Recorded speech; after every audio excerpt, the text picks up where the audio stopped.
In 2014, a disease that was no longer common in the United States resurfaced with a vengeance. People suddenly began running high fevers and developing rashes, and in some communities, people became so sick they had to be hospitalized. Throughout 2015, other outbreaks would pop up, and each time, healthcare officials would leap into action trying to identify and isolate one of the most highly contagious airborne viruses we know: measles. In our ever-connected world, it's easy to travel to places with different approaches, opinions, and access to healthcare. For a variety of reasons, different people will be immune or unaffected by different diseases. But disease isn't always about immunity, and we can't be immune to everything. Whether it's spread person to person, or because of an environmental factor, or something else entirely, the presence of disease creates patterns in the landscape. And it's our job as medical geographers to spot the patterns and help with disease response. I'm Alize Carrere, and this is Crash Course Geography.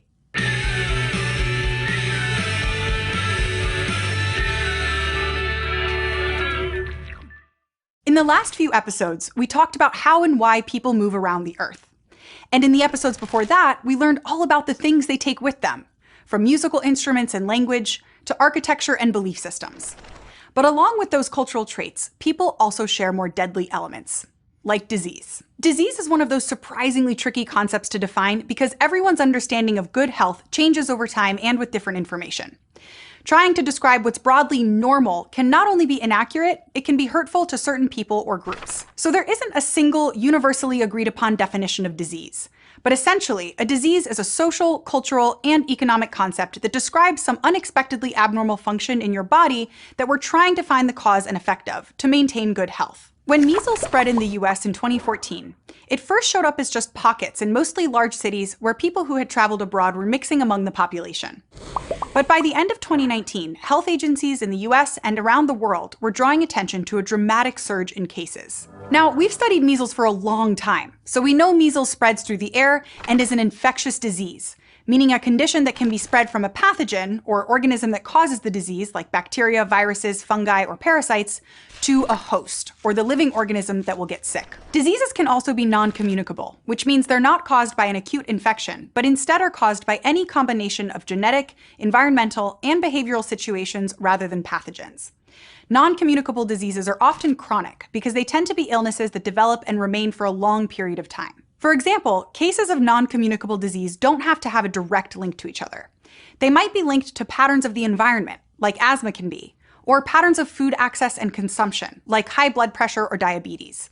This is part of epidemiology, which studies how diseases are distributed and the factors that influence health, and then applies that knowledge to control and hopefully eliminate health-related problems, including diseases. As geographers, we can get involved by putting on our medical geographer hats and becoming detectives, utilizing those spatial skills geographers hone and combining them with an understanding of how environment and society connect to create just the right conditions for disease to manifest. We'll find medical geographers doing research, working with the public, and so much more in public health agencies, community health clinics, and global agencies.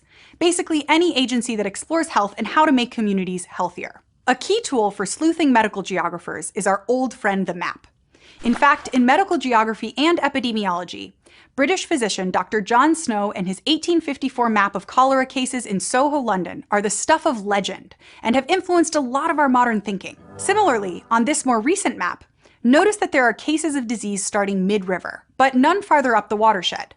And the cases seem to follow down the river and over time, spread out. Without knowing anything about this place, it seems like the pathogen might be waterborne, or moves through water, and that it entered the water at this particular point. This is a 2010 map of the disease cholera in what's currently called Haiti. As a waterborne illness, the bacteria that causes cholera moves through water infected with the feces of someone with cholera. But though cholera has been seen all over the world throughout history, until 2010 it hadn't appeared in Haiti for at least 100 years, and possibly never at all. So something must have changed. Haitians in 2010 relied on water from the Artibonite River, in part because there were few places with treated water, but also at that time, the people of Haiti were recovering from a massive earthquake. And to help with that recovery, additional UN forces were brought in from Nepal. Unlike pre-2010 Haiti, cholera is endemic or common to Nepal, meaning it's always in the background there. People from there may have immunity or strategies for living with that disease that may not be present elsewhere. Using maps after the outbreak began to help establish its origin, it became clear that those UN troops sent to help with earthquake recovery were improperly disposing of human waste. The bacteria hitched a ride to Haiti with those people, and unfortunately, it turns out that that strain of cholera that's endemic in Nepal can also thrive in Haiti. These events led to an epidemic, or an increase of disease in a specific place for a particular period of time. This particular disease brought with it morbidity, which is another way of saying infected with a disease, and had a specific mortality rate, or the number of deaths in a given population over a set period of time. So in the case of the Haiti outbreak, we know that over the course of the epidemic, an estimated 10,000 people died and over 800,000 were hospitalized, though definite numbers are hard to track because of the earthquake and already strained medical system. While it's possible not every person who died of cholera was counted, this outbreak is thought to have a mortality rate of between 19 and 34.5 people per 1,000. In comparison, Haiti's mortality rate just before the epidemic was 9 per 1,000. So we're not kidding. Medical geographers really are like detectives, and part of why the work of medical geographers is important is that they can use existing patterns to describe current disease spread. But they can also help predict where disease will go so populations can change their behaviors, environments, or both to get ahead of any disease outbreaks. When there's an outbreak of cholera or any disease, we try to track its spread and predict where it will go so people can take precautions to try to protect themselves. In practice, this can start by health officials noticing prevalence, or the proportion of people with the disease in a population. Then, as they monitor the situation, they'll watch the incidence rate, which is a measure of how often there are new cases of illness in a given time frame for a given population. Using that information, health officials can issue warnings and remind people of best behavioral changes to slow the spread of disease, like washing hands, distancing, or even boiling water in the case of cholera. Health officials can also advocate for changing the environment, like bringing in additional water treatment, or for diseases that are spread by animals or insects, like malaria, changing those creatures' habitats or access to humans to reduce disease spread. It sounds fairly straightforward, but people and disease are chaotic, and the patterns can take a careful eye to deduce. Like, here's a map of a hypothetical situation. So far, there's an increase in child mortality, or death, but only in a handful of villages. They don't seem to be connected by roads or by rivers, yet the children are all dying after having convulsions. Unlike the Haiti cholera map, there doesn't seem to be a clear connection between the outbreaks, like a river or transportation route. And the disease doesn't seem to spread out from a center or hotspot. So let's walk through how a medical geographer might tackle this mystery. First, we'd explore the area and interview the people living there, asking questions about their lives and looking for any trends.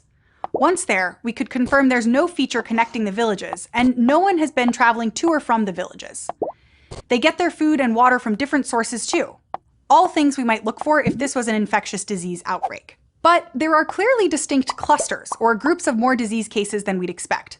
So after interviewing the population and exploring the environment, we'd compare answers with the other public health professionals working on the case, and we'd hopefully deduce that the common thread in this case was a vein of lead-rich gold, like the veins that run through parts of Nigeria. When people process gold in small artisanal mines, it creates a lot of lead dust.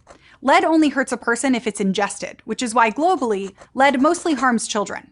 They're more likely than adults to put their hands and other objects in their mouths. So what we have is a non-communicable disease outbreak. Even though it wasn't spread person to person, we could still use our medical geographer training to deduce the pattern. Nigeria isn't the only place struggling with lead. The United States also has a high rate of lead poisoning in children. Areas with homes built before lead paint was banned in 1978 can still have lead paint chips or lead dust in the home or even in the soil, which are very harmful and cause neurological damage. And using our medical geography skills to track disease can affect public health far and wide. Like Dr. Richard Sadler and other medical geographers have done in the case of lead-contaminated water in Flint, Michigan, which sparked a national debate about environmental justice and the conditions and policies we need to live safe lives. Looking at disease spatially can give us all sorts of clues, but thinking spatially before people get sick is important too. Medical geographers also study the relationship between the healthcare people need and what can be provided by looking at what's available and how people use healthcare services. For instance, we can compare countries that various metrics say have adequate healthcare, like the US, and ones that might fall short, like India, and find cracks in both places at different scales. Like in rural areas, which are often medically underserved for a variety of reasons. If we zoom into the US, more and more rural hospitals are being closed, and a lack of population is partly to blame. This in turn increases the cost of providing healthcare and means that patients have to travel much farther to get to a service facility. In India, the situation is kind of the opposite. Instead of too few people, they face too many. Like in one rural district in Bihar, there are only 3 hospitals for approximately 4 million people. Put another way, that ends up being 1 doctor for about every 40,000 people. So in the rural areas of both cases, people aren't able to access medical care easily. Medical geographers study these situations and how factors like distance, transportation, and travel time affect how people seek and are able to access healthcare. Other barriers to getting healthcare can be socioeconomic and cultural reasons, like poverty, gender roles, and social position. So optimizing where hospitals and clinics are located and thinking about who is able to access them is important to providing healthcare that focuses on equity. All of this, from tracking down cholera outbreaks and clusters of lead poisoning cases to studying access to healthcare, is part of how medical geographers work to help as many people as possible achieve their highest level of health possible. Health is not the mere absence of disease. It implies well-being at the physical, emotional, mental, and psychological levels. So as geographers, we visualize disease patterns and help explain how they affect people, health, and access to healthcare for different groups of people around the world. Many maps and borders represent modern geopolitical divisions that have often been decided without the consultation, permission, or recognition of the land's original inhabitants. Many geographical place names also don't reflect the indigenous or aboriginal people's languages. So we at Crash Course want to acknowledge these people's traditional and ongoing relationship with that land and all the physical and human geographical elements of it. We encourage you to learn about the history of the place you call home through resources like nativeland.ca and by engaging with your local indigenous and aboriginal nations through the websites and resources they provide.